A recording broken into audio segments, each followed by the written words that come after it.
চিটাগাং কিংসের হোস্ট ইয়াসা সাগরকে কাঁদিয়ে দিলেন সাকিব খান।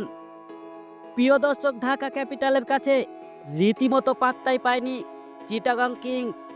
উল্লেখ্য যে প্রথমে ব্যাটিং করতে নেমে নাজমুল অপুর কাছে অর্থাৎ নাগিনের ছবলে পড়ে যায় চিটাগাং কিংস, যার সুবাদে শুরুতেই উইকেট হারাতে থাকে তারা। শেষ পর্যন্ত অল্প পুঁজিতেই গুটিয়ে গেছে তারা।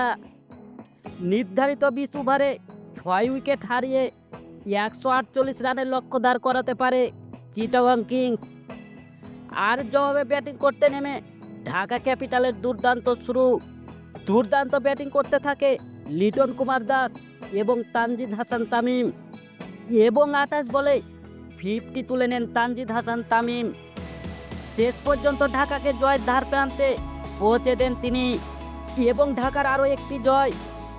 এখনও ঢাকার সুযোগ আছে এবং শেষ ম্যাচগুলো জিততে হবে।